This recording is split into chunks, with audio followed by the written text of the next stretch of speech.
All right, good morning, y'all. How y'all doing?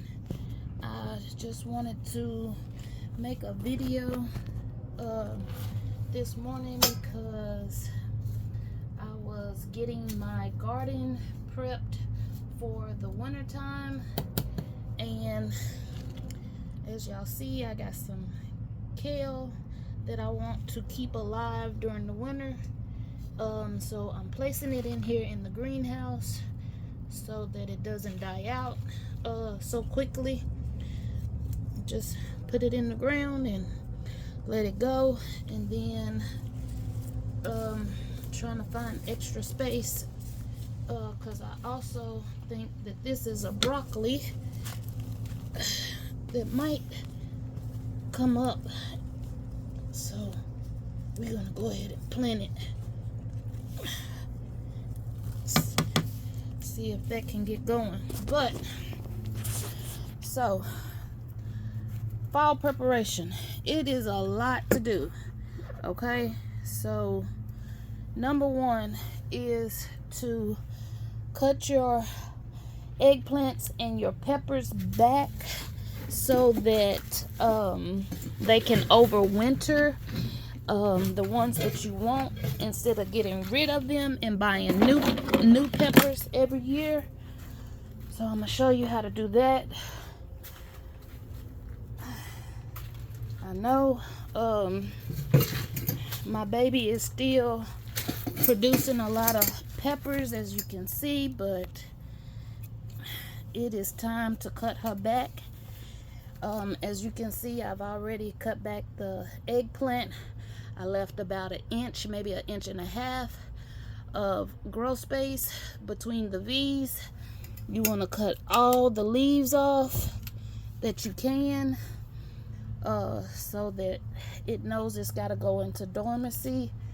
So anywhere there's a V on your pepper, cut it. Anywhere there's stems, cut those completely off. So that is what we are doing for my pepper plant. Now, I am not cutting these straight across. I am cutting them at an angle. Okay, so when you cut them, the water has a way to run straight off and not just sitting on your stem, which can cause decay and bacteria to form, or fungus or whatever, and kill your plant during the fall while it's in dormancy. So we don't want that. So it's looking real shabby, but we're gonna show you over here. I haven't cut all of them back, but I have cut a majority of them back. As you can see, it looks bare, yeah, in here. All right, let's go outside because people want to see my fall garden, which ain't really a garden, because I'm starting to pull stuff up and cut things back. A lot of the Thai basil and whatnot, I leave it in the ground because I mulch really heavy back here, so I have no problem with that coming back every year. Even though it's small right there, it comes back. That's the purple basil. As you can see, I added another 6 inches of mulch all the way around my blueberries, blackberries, and my grapes. Y'all know how I've been struggling. Look at this green patch. These is the regular turnip greens, not the 7 tops, the regular. And can you believe how green and lush they are looking? They finally sprouted after all this time. Right? That's what I said. Heartache. So I did another 4 to 6 inches of mulch over here around my grapes and blackberries and the cherry tree right here. Another purple basil right there, but it has completely turned green, so I don't know why they say it's purple. put another 6 inches of mulch around my peach trees and my plum trees. I left this eggplant and this cabbage because it's still growing and bearing fruit, vegetables on it. And then I put another 6 inches around my plum trees, and I don't know what kind of flower that is. And then I put some potting soil around this bed where some cabbage is still growing and another eggplant is growing. I only amended this dirt and took everything up out of here except for that one eggplant. I'm taking the okra out today. My green beans will stay, as well as my sweet potatoes, which are dying back now, which is telling me it's almost time to harvest those. I have a jalapeno right there that I'm gonna get up out of there and plant as well in the greenhouse. And then all these tomatoes, I have to harvest the green tomatoes. I might make a salsa or a cowboy sauce out of them or something. I don't know yet, but my peas are still growing. I still got some kale, which these stay in the ground over winter. I added some more fresh dirt to those 2 pots where my strawberries are.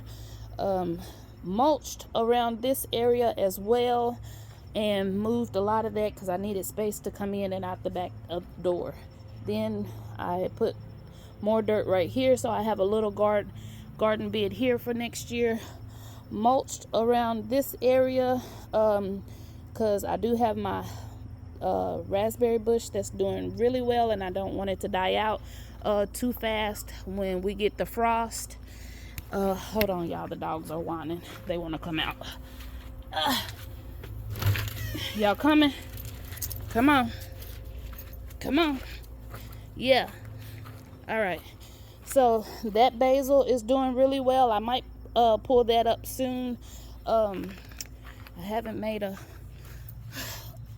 video in forever, so I'm out of breath, y'all. My Brussels sprouts, can y'all see them? They are getting bigger. So my sister asked me a question about how did I get started. So let me tell you, Facebook Marketplace is your friend when you don't have a big budget. A lot of people get rid of pallets and cut wood that isn't very long. You see, that's a short board right there and a long board. Railroad ties that sites are getting rid of. They give them or throw them away, and they say come pick them up. They make good raised beds, as you can see over here. Railroad tie put and made a bed and filled it up with dirt. It's not a high bed, but it's a raised bed. A lot of mixed pieces of wood, you know, that is a bed frame right there. And my tomatoes trellised up those this year and did very well right there.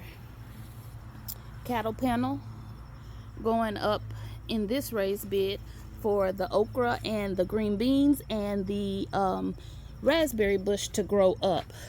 Me and my brother put up the pergola, which this cherry tomato is growing up and has so much fruit on it.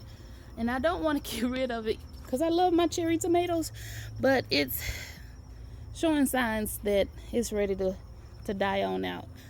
So I filled the raised bed up with a lot of tree branches and pieces of wood that people were cutting trees down when the hurricane came through here, and all these trees was just, yeah. So I did the hugelkultur method here, and it was fall time when I got this raised bed, so I had a whole bunch of leaves that I didn't need in my compost pile that I put in here, along with about 20 to 25 bags of dirt to fill this up where I needed it. Well, I replaced this side with dirt, But I haven't replaced that side, which, if you could see, is a whole bunch, probably like 8 inches lower than this side.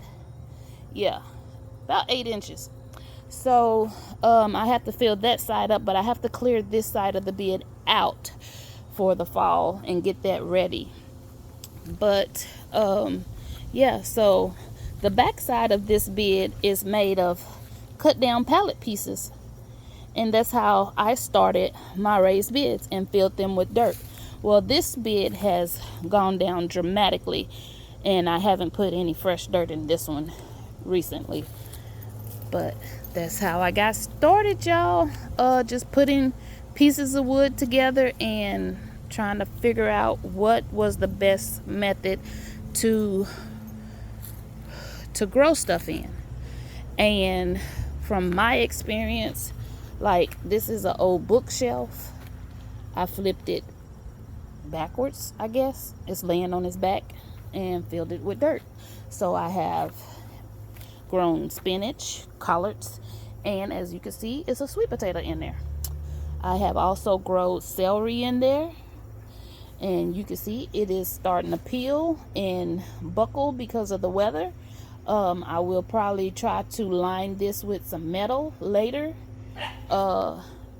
next year maybe, to keep this bed, because I really like it. It stays in the sun 80% out of the day.